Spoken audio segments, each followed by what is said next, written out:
ಈ ಬಗ್ಗೆ ಮಾತನಾಡೋದಕ್ಕೆ ಸ್ವತಃ ಮುಜರಾಯಿ ಸಚಿವರಾಗಿರ್ತಕ್ಕಂಥ ರಾಮಲಿಂಗಾರೆಡ್ಡಿ ಅವರು ನಮ್ಮ ಜೊತೆ ಸಂಪರ್ಕದಲ್ಲಿದ್ದಾರೆ. ಸರ್ ನಮಸ್ಕಾರ.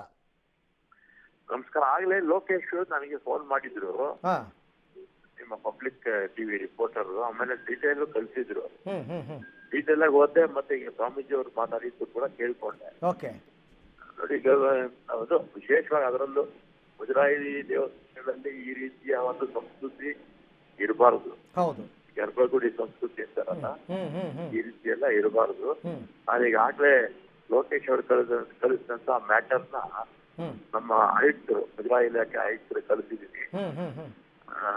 ಮುಜರಾಯಿ ಆಯುಕ್ತರು ಸಂಬಂಧಪಟ್ಟವ್ರ ಮೇಲೆ ಆಕ್ಷನ್ ತಗೊಳ್ತಾರೆ.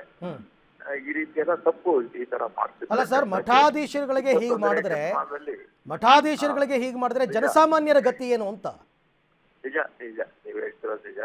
ಅದು 21ನೇ ಶತಮಾನದಲ್ಲಿ ಈ ರೀತಿ ಇಷ್ಟೆಲ್ಲ ಮುಂದುವರೆದಿರ್ತಕ್ಕಂತ ಸಂದರ್ಭದಲ್ಲಿ ಈ ರೀತಿ ಸ್ವಾಮೀಜಿಯವ್ರಿಗೆ ಸ್ವಾಮೀಜಿಯವ್ರ ರೀತಿ ಬೇರೆಯವ್ರಿಗೂ ಮಾಡಬಾರ್ದಲ್ಲ. ಅದೇ ಹೇಳಿದ್ದು. ದೇಶಕ್ಕೆ ಸ್ವಾತಂತ್ರ್ಯ ಬಂದು 75 ವರ್ಷ ಆಯ್ತು ಸರ್, ಇನ್ನೂ ಅಸ್ಪೃಶ್ಯತೆ ಜೀವಂತವಾಗಿದೆ ಅಂತಂದ್ರೆ ಇದಕ್ಕೆ ಯಾರು ಕಾರಣ? ಇದಕ್ಕೆ ಹೆಂಗ್ ಕಡಿವಾಣ ಹಾಕೋದು ಅಂತ? ತಪ್ಪಿದೆ. ನಮ್ಮಲ್ಲೇ ಮುಜರಾಯಿ ದೇವಸ್ಥಾನಗಳು 35,000 ಇದೆ. ಈ ರೀತಿಯ ಘಟನೆ ಇತ್ತೀಚೆಗೆ ಯಾವತ್ತೂ ಆಗಿರ್ಲಿಲ್ಲ. ಇದೊಂದು ಘಟನೆ ಇವತ್ತು ಆಚೆ ಬಂದಿದೆ. ನಾನು ನಮ್ಮ ರೈತರಿಗೆ ಅವ್ರು ಸಂಬಂಧಪಟ್ಟವ್ರ ಮೇಲೆ ಕ್ರಮ ತಗೊಳ್ಳೋದು ಹೇಳ್ತೀನಿ, ಮತ್ತೆ ವ್ಯಾಪಕವಾಗಿ ಪ್ರಚಾರ ಕೊಡೋದಕ್ಕೂ ಹೇಳ್ತೀನಿ. ಸರಿ ಸರ್, ನಾವು ಪ್ರತಿನಿತ್ಯ ಸುದ್ದಿಗಳನ್ನ ಓದ್ತಾ ಇರ್ತೀವಿ ಸರ್. ಇಲ್ಲೇ ನಮಗೆ ಬೇರೆ ಬೇರೆ ರಾಜ್ಯದ ಬೇರೆ ಬೇರೆ ಕಡೆಯಿಂದ ಬರುವಂಥದ್ದು, ಯಾರೋ ಜನಸಾಮಾನ್ಯರಿಗೆ ಅಥವಾ ದಲಿತರಿಗೆ, ಅಸ್ಪೃಶ್ಯರಿಗೆ ಈ ಥರ ಇದು ಹಾಕಿದ್ರು, ಬಹಿಷ್ಕಾರ ಹಾಕಿದ್ರು, ಊರಿಂದ ಹೊರಗೆ ಹಾಕಿದ್ರು. ಅಲ್ಲ, ಮಠಾಧೀಶರುಗಳು ಇಷ್ಟು ನೋವಿನಿಂದ ಹೇಳ್ಕೊತಾರೆ ಅಂತಂದ್ರೆ ನಿಜಕ್ಕೂ ಕೂಡ ಇಲಾಖೆ ತಲೆ ತಗ್ಗಿಸುವಂತಹ ವಿಚಾರ ಸರ್ ಇದು. ನಿಮ್ಮ ನಾಯಕತ್ವದಲ್ಲಿ ಇದಕ್ಕೆ ಕಡಿವಾಣ ಬೀಳಲೇಬೇಕು ದಯವಿಟ್ಟು.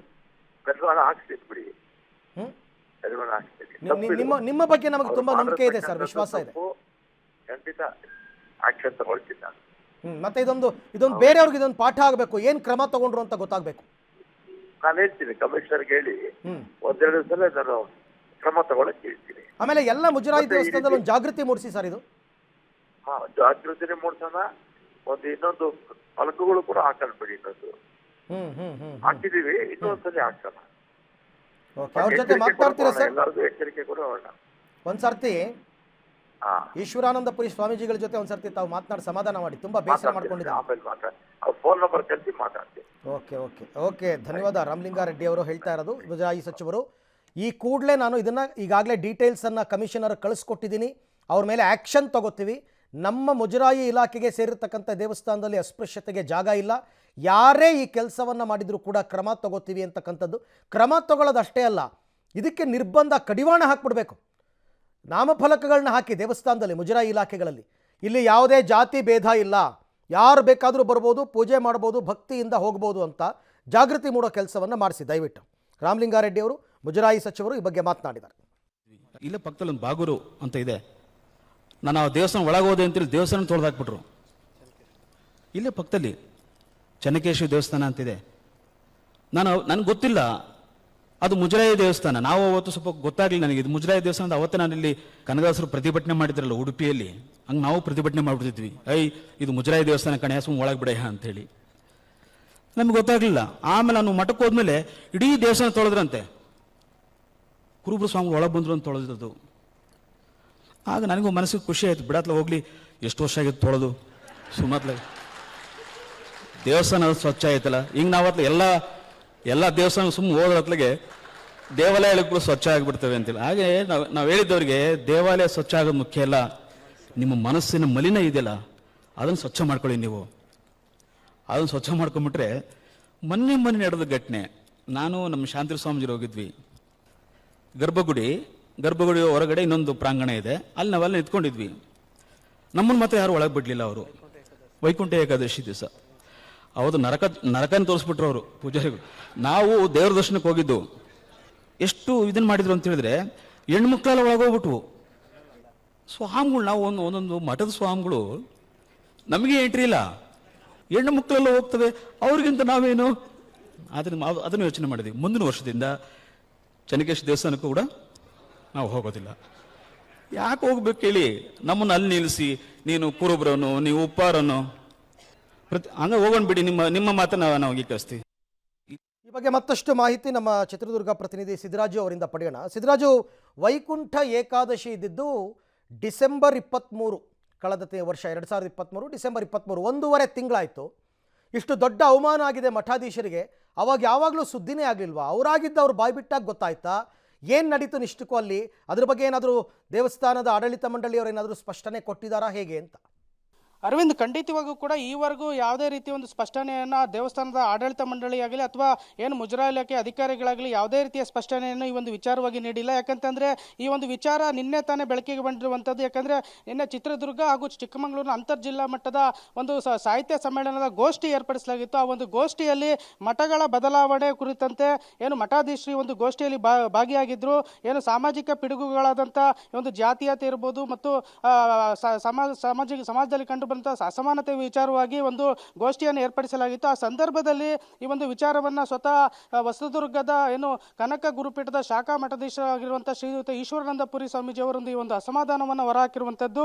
ಏನು ಈ ಹಿನ್ನೆಲೆಯಲ್ಲಿ ಒಂದು ಜಾತಿ ಎಂಬ ಪಿಡುಗು ಇನ್ನೂ ಕೂಡ ಜೀವಂತವಾಗಿದೆ, ಸಾಮಾಜಿಕ ಅಸಮಾನತೆ ಕೂಡ ಜೀವಂತವಾಗಿದೆ. ಒಂದು ದೇವಸ್ಥಾನದ ಒಳಗೆ ಸ್ವತಃ ಮಠಾಧೀಶರನ್ನೇ ಒಳಗೆ ಬಿಡದಂತೆ ನಿಷೇಧ ಹೇರಿದಂಥ ಘಟನೆ ನಮಗಾಯಿತು, ಅನುಭವ ಆಯಿತು. ಈ ಒಂದು ಸಂದರ್ಭದಲ್ಲಿ ಚಿತ್ರದುರ್ಗದ ಜಿಲ್ಲೆಯ 3 ಪ್ರಭಾವಿ ಮಠಾಧೀಶರು ಏನು ಶಾಂತವೀರ ಸ್ವಾಮೀಜಿ ಹಾಗೂ ಭಗೀರಥ ಪೀಠದ ಪುರುಷೋತ್ತಮಾನಂದ ಸ್ವಾಮೀಜಿ ಹಾಗೂ ಏನು ಕನಕ ಗುರುಪೀಠದ ಈಶ್ವರಾನಂದಪುರಿ ಸ್ವಾಮೀಜಿ ಅವರು ಏನು ಏಕಾದಶಿಯಂದು ಚನ್ನಕೇಶವ ದೇವರ ದರ್ಶನಕ್ಕಾಗಿ ತೆರಳಿದ್ರು. ಆ ಸಂದರ್ಭದಲ್ಲಿ ಸ್ವತಃ ಅಲ್ಲಿನ ಏನು ಪೂಜಾರಿ ಮಹಿಳೆಯರನ್ನು ಎಲ್ಲ ಒಳಗೆ ಬಿಟ್ಟರು, ಆದರೆ ಮಠಾಧೀಶರನ್ನು ಮಾತ್ರ ಒಳಗೆ ಬಿಡಲಿಲ್ಲ. ಕೇವಲ ಹೊರಗಡೆ ನಿಂತು ದೇವರ ದರ್ಶನಕ್ಕೆ ಅವಕಾಶ ಮಾಡಿಕೊಟ್ರು. ಈ ಹಿನ್ನೆಲೆಯಲ್ಲಿ ಮನನೊಂದು ಅಲ್ಲಿಂದ ನಾವು ವಾಪಸ್ಸಾದ್ವಿ ಎಂಬ ವಿಚಾರವನ್ನು ಈಶ್ವರಾನಂದಪುರಿ ಸ್ವಾಮೀಜಿಯವರು ವ್ಯಕ್ತಪಡಿಸಿರುವಂಥದ್ದು ವೇದಿಕೆಯಲ್ಲಿ. ಬಳಿಕ ಏನು ಆ ಸ್ವಾಮೀಜಿಯವರು ಕಳೆದ 10 ವರ್ಷಗಳ ಹಿಂದೆ ಸಹ ಒಮ್ಮೆ ಈ ಒಂದು ದೇವಸ್ಥಾನಕ್ಕೆ ಭೇಟಿ ಕೊಟ್ಟಿದ್ರು. ಆ ವೇಳೆಯೂ ಕೂಡ ಸ್ವಾಮೀಜಿಗಳು ಹೊರಬಂದ ಬಳಿಕ ಒಂದು ದೇವಸ್ಥಾನವನ್ನು ಅಲ್ಲಿನ ಸ್ಥಳೀಯರು ಸ್ವಚ್ಛಗೊಳಿಸಿದ್ರು ಎಂಬ ಮಾಹಿತಿಯನ್ನು ಅಲ್ಲಿನ ಭಕ್ತರು ಈಶ್ವರಾನಂದಪುರಿ ಸ್ವಾಮೀಜಿಯವರು ತಿಳಿಸಿದ್ರು. ಹೀಗಾಗಿ ನಾವು ಬಂದ ಮೇಲಾದರೂ ಕೂಡ ಏನು ಆ ದೇವಸ್ಥಾನ ಪ್ರವೇಶದಿಂದಾಗಿ ದೇವಸ್ಥಾನ ಸ್ವಚ್ಛತೆ ಆಯಿತು ಬಿಡಿ ಎಂಬ ಒಂದು ವ್ಯಂಗ್ಯತೆಯನ್ನು ಕೂಡ ಸ್ವಾಮೀಜಿಯವರು ವ್ಯಕ್ತಪಡಿಸಿದ್ದಾರೆ. ಎಲ್ಲ ಒಂದು ಕಡೆ ಈ ಒಂದು ತಾಂತ್ರಿಕ ಯುಗದಲ್ಲೂ ಕೂಡ ಸಾಮಾಜಿಕ ಅಸಮಾನತೆಯನ್ನು, ಜಾತಿಯ ಒಂದು ಅಸಮಾನತೆ ಜೀವಂತವಾಗಿರುವುದು ಕೂಡ ಖಂಡನೀಯ ಎಂಬ ಮಾತನ್ನು ಸ್ವಾಮೀಜಿಯವರು ವ್ಯಕ್ತಪಡಿಸಿದ್ದು. ಒಂದು ಸಂವಿಧಾನಾತ್ಮಕವಾಗಿ ಎಲ್ಲರಿಗೂ ಕೂಡ ಸಮಾನತೆ ಬರಬೇಕು, ಎಲ್ಲರೂ ಕೂಡ ಸಮಾನತೆಯನ್ನು ನಡ್ಕೊಳ್ಬೇಕು ಎಂಬ ನಿಟ್ಟಿನಲ್ಲಿ ಯೋಚಿಸಬೇಕೆಂಬ ಮಾತನ್ನ ಸ್ವಾಮೀಜಿ ಅವರು ತಿಳಿಸಿದ್ದಾರೆ. ಸಿದ್ದರಾಜು, ಥ್ಯಾಂಕ್ ಯು ತಮ್ಮ ಎಲ್ಲ ಮಾಹಿತಿಗಾಗಿ ಧನ್ಯವಾದ. ನೋಡೋಣ, ಈಗ ಮುಜರಾಯಿ ಸಚಿವರು ಹೇಳಿದ್ದಾರೆ ಕ್ರಮ ತಗೋತೀವಿ ಅಂತ. ಏನು ಕ್ರಮ ತಗೋತಾರೆ ಅಂತಕ್ಕಂಥದ್ದನ್ನು ಕಾದು ನೋಡೋಣ. ಪಕ್ಕದಲ್ಲಿ ಒಂದು ಬಾಗೂರು ಅಂತ ಇದೆ, ನಾನು ಆ ದೇವಸ್ಥಾನ ಒಳಗೋದೆ ಅಂತೇಳಿ ದೇವಸ್ಥಾನ ತೊಳೆದಾಕ್ಬಿಟ್ರು. ಇಲ್ಲೇ ಪಕ್ಕದಲ್ಲಿ ಚನ್ನಕೇಶವ ದೇವಸ್ಥಾನ ಅಂತಿದೆ. ನನಗೆ ಗೊತ್ತಿಲ್ಲ ಅದು ಮುಜರಾಯಿ ದೇವಸ್ಥಾನ. ನಾವು ಅವತ್ತು ಸ್ವಲ್ಪ ಗೊತ್ತಾಗಲಿಲ್ಲ ನನಗೆ ಇದು ಮುಜರಾಯಿ ದೇವಸ್ಥಾನದ. ಅವತ್ತೇ ನಾನು ಇಲ್ಲಿ ಕನಕದಾಸರು ಪ್ರತಿಭಟನೆ ಮಾಡಿದ್ರಲ್ಲ ಉಡುಪಿಯಲ್ಲಿ, ಹಂಗೆ ನಾವು ಪ್ರತಿಭಟನೆ ಮಾಡಿಬಿಡ್ತಿದ್ವಿ. ಇದು ಮುಜರಾಯಿ ದೇವಸ್ಥಾನ ಕಣೆ, ಸುಮ್ಮ ಒಳಗೆ ಬಿಡಯ್ಯ ಅಂತೇಳಿ. ನಮ್ಗೆ ಗೊತ್ತಾಗಲಿಲ್ಲ. ಆಮೇಲೆ ನಾನು ಮಠಕ್ಕೆ ಹೋದ್ಮೇಲೆ ಇಡೀ ದೇವಸ್ಥಾನ ತೊಳೆದ್ರಂತೆ. ಕುರುಬರು ಸ್ವಾಮಿ ಒಳಗೆ ಬಂದರು ಅಂತ ತೊಳೆದಿದ್ದು. ಆಗ ನನಗೂ ಮನಸ್ಸಿಗೆ ಖುಷಿ ಆಯಿತು, ಬಿಡತ್ಲ ಹೋಗ್ಲಿ, ಎಷ್ಟು ವರ್ಷ ಆಗಿತ್ತು ತೊಳೆದು, ಸುಮ್ಮತ್ಲ ದೇವಸ್ಥಾನ ಸ್ವಚ್ಛ ಆಯ್ತಲ್ಲ. ಹಿಂಗೆ ನಾವತ್ಲ ಎಲ್ಲ ದೇವಸ್ಥಾನ ಸುಮ್ಮನೆ ಹೋದ್ರತ್ಲಗೆ ದೇವಾಲಯಗಳು ಕೂಡ ಸ್ವಚ್ಛ ಆಗಿಬಿಡ್ತವೆ ಅಂತೇಳಿ. ಹಾಗೆ ನಾವು ಹೇಳಿದ್ದವ್ರಿಗೆ ದೇವಾಲಯ ಸ್ವಚ್ಛ ಆಗೋದು ಮುಖ್ಯ ಅಲ್ಲ, ನಿಮ್ಮ ಮನಸ್ಸಿನ ಮಲಿನ ಇದೆಯಲ್ಲ ಅದನ್ನು ಸ್ವಚ್ಛ ಮಾಡ್ಕೊಳ್ಳಿ. ನೀವು ಅದನ್ನು ಸ್ವಚ್ಛ ಮಾಡ್ಕೊಂಬಿಟ್ರೆ ಮೊನ್ನೆ ನಡೆದ ಘಟನೆ. ನಾನು ನಮ್ಮ ಶಾಂತಿ ಸ್ವಾಮೀಜಿ ಹೋಗಿದ್ವಿ. ಗರ್ಭಗುಡಿ ಹೊರಗಡೆ ಇನ್ನೊಂದು ಪ್ರಾಂಗಣ ಇದೆ, ಅಲ್ಲಿ ನಾವೆಲ್ಲ ನಿಂತ್ಕೊಂಡಿದ್ವಿ. ನಮ್ಮನ್ನು ಮಾತ್ರ ಯಾರು ಒಳಗೆ ಬಿಡಲಿಲ್ಲ. ಅವರು ವೈಕುಂಠ ಏಕಾದಶಿ ದಿವಸ ಅವತ್ತು ನರಕನ ತೋರಿಸ್ಬಿಟ್ರು ಅವರು ಪೂಜಾರಿಗಳು. ನಾವು ದೇವ್ರ ದರ್ಶನಕ್ಕೆ ಹೋಗಿದ್ದು. ಎಷ್ಟು ಇದನ್ನು ಮಾಡಿದ್ರು ಅಂತ ಹೇಳಿದ್ರೆ, ಹೆಣ್ಮಕ್ಳೆಲ್ಲ ಒಳಗೋಗ್ಬಿಟ್ವು. ಸ್ವಾಮಿಗಳು, ನಾವು ಒಂದೊಂದು ಮಠದ ಸ್ವಾಮಿಗಳು ನಮಗೆ ಎಂಟ್ರಿ ಇಲ್ಲ, ಹೆಣ್ಣು ಮಕ್ಕಳೆಲ್ಲ ಹೋಗ್ತವೆ, ಅವ್ರಿಗಿಂತ ನಾವೇನು?